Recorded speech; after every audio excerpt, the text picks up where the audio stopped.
कैसे हो दोस्तों। पाई गणित की दुनिया का एक ऐसा नंबर है जिसने हजारों सालों तक मैथमेटिशियन को घुमा के रखा था। जब हम किसी सर्कल के सर्कमफ्रेंस और उसके डायमीटर का रेशियो निकालते हैं तो हमें पाई की वैल्यू मिलती है।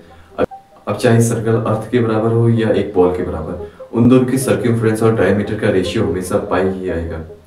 आज हमें पाई की 202 ट्रिलियन डेसिमल प्लेसेस तक वैल्यू पता है और ये सब पॉसिबल हो पाया आज के सुपर कंप्यूटर्स की मदद से।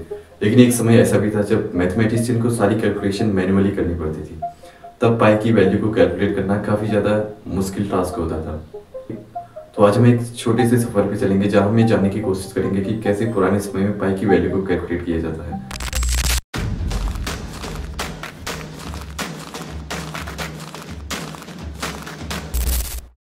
हमारे सफर की शुरुआत होती है एंशियंट इजिप्ट से। इजिप्ट अपने ज़माने की सबसे ज़्यादा एडवांस सिविलाइजेशन थी। ये लोग मैथमेटिक्स, जियोमेट्री में काफ़ी ज़्यादा एडवांस थे। इजिप्ट के लोगों के पास पाई की वैल्यू को कैलकुलेट करने का एक अनोखा तरीका था। उन्होंने इसे सर्कमफ्रेंस के बेस पे कैलकुलेट नहीं किया, बल्कि इसे एरिया के बेस पे कैलकुलेट किया। इजिप्ट के लोगों के पास किसी सर्कल के एरिया को फाइंड करने का अपना खुद का फॉर्मूला था, जिसे 8/9 d का होल स्क्वायर के रूप में रिप्रेजेंट किया गया है।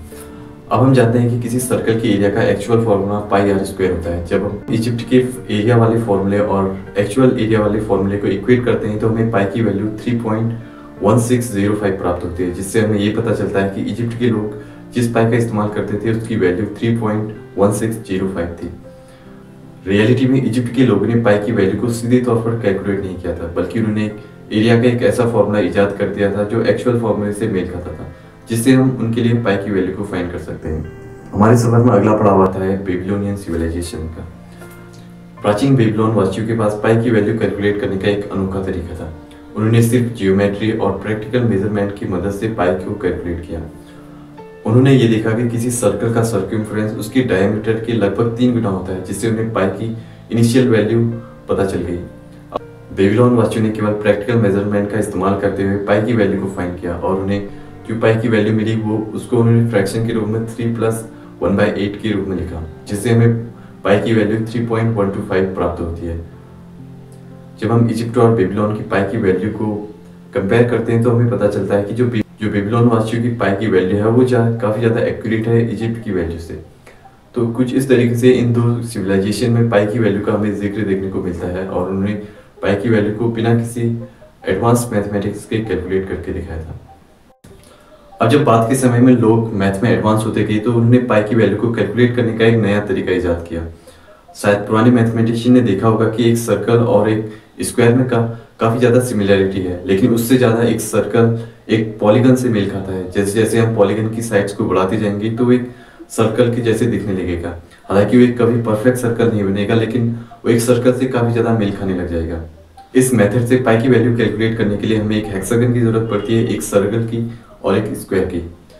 हम यहाँ पे यूनिट रेडियस वाला सर्कल लेते हैं क्योंकि यूनिट रेडियस वाले सर्कल की एरिया हमें पाई मिलती है। हेक्सागन के हर साइड की लंबाई 1 यूनिट है और स्क्वायर के हर साइड की लंबाई 2 यूनिट है।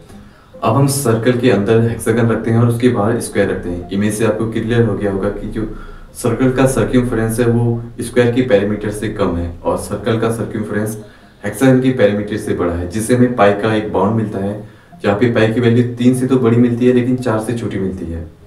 तो इस मेथड से हमें ये पता चला पाई इन दो वैल्यू के बीच में ऑक्सीलेट करता है। इसके बाद के साल में 250 BC के आसपास एक महान मैथमेटिशियन आर्किमिडीज आए, जिन्होंने पुरानी पॉलीगन मेथड को इम्प्रूव किया और इस बार उन्होंने सर्कल के बाहर स्क्वायर लेने के बजाय सर्कल के बाहर भी एक हेक्सागन लिया। और सबसे पहले उन्होंने अपनी कैलकुलेशन की शुरुआत हेक्सागन से की और हर बार वो साइड्स को डबल करते जाते। जैसे उन्होंने 6 से शुरुआत की थी और उसके बाद वो गए 12 पे, फिर 24, 48 और फाइनली वो 96 साइडेड पॉलीगन पे आके रुके, जिससे उन्हें पाई की वैल्यू और भी ज़्यादा एक्यूरेट मिल गई। ये पहली बार ही था जब किसी ने पाई की वैल्यू को इतना ज़्यादा एक्यूरेटली कैलकुलेट कर लिया था। इसके बाद कई सालों तक पाई की वैल्यू को पॉलीगन मेथड से ही कैलकुलेट किया गया। 429 से 501 CE के आसपास एक फेमस चाइनीज मैथमेटिशियन आते हैं और उन्हें पाई की वैल्यू को कैलकुलेट करने में काफ़ी इंपॉर्टेंट रोल निभाया। हालांकि इस बात में अभी भी कॉन्फ्लिक्ट बना हुआ है कि इन्होंने किस मेथड का इस्तेमाल किया था, लेकिन मैथमेटिशियन ये मानते हैं कि इन्होंने आर्किमिडीज की पॉलीगन मेथड का इस्तेमाल किया था। तो उन्होंने 24,576 साइडेड पॉलीगन लिया और पाई की वैल्यू को 7 डेसिमल प्लेसेस तक एक्यूरेटली कैलकुलेट कर दिया। और उनका ये रिकॉर्ड काफ़ी लंबे समय तक बना रहा। और इन्होंने अपना फेमस रैशनल एक्सप्रेशन भी दिया जिससे पाई की वैल्यू को याद करने में काफ़ी ज़्यादा आसानी हुई। सन 1540 और 16 से 10 के आसपास एक फेमस मैथमेटिशियन लुडोल्फ वैन आई, जो एक जर्मन डच मैथमेटिशियन थे। उन्होंने अपनी ज़िंदगी के लगभग 25 साल लगा दिए पाई की कैलकुलेशन करने में। इस बार उन्होंने एक ऐसा पॉलीगन लिया जिसके पास 2 की पावर 62 साइड थे। मतलब कि ये नंबर कितना बड़ा हो सकता है? 4 Quintillion, 611 quadrillion, 686 trillion, 18 billion, 427 million, 387,904। तो आप समझ सकते हैं कि उन्होंने इस बार इतना बड़ा नंबर लिया जिससे वे पाई की वैल्यू को 35 डेसिमल प्लेसेस तक कैलकुलेट कर पाए। लुडोल्फ की पाई की कैलकुलेशन 35 डेसिमल प्लेसेस तक सही थी। उनका ये काम सराहनीय था, इसलिए उनके सम्मान में कभी कभी पाई को लुडोल्फ नंबर भी कहा जाता है। पॉलीगन मेथड पाई की कैलकुलेशन करने में काफ़ी धीमा और काफ़ी कॉम्प्लेक्स था।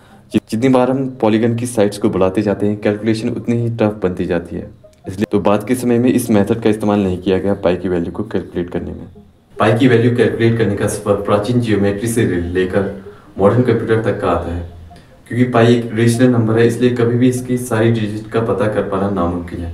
लेकिन साइंस और मैथमेटिक्स की दुनिया में इसकी खोज हमेशा जारी रहेगी। उम्मीद है आपको आज की वीडियो पसंद आई होगी और आपको आज भी कुछ ना कुछ सीखने को मिला होगा। तो मिलते हैं एक और नई वीडियो में, तब तक के लिए गुड बाय।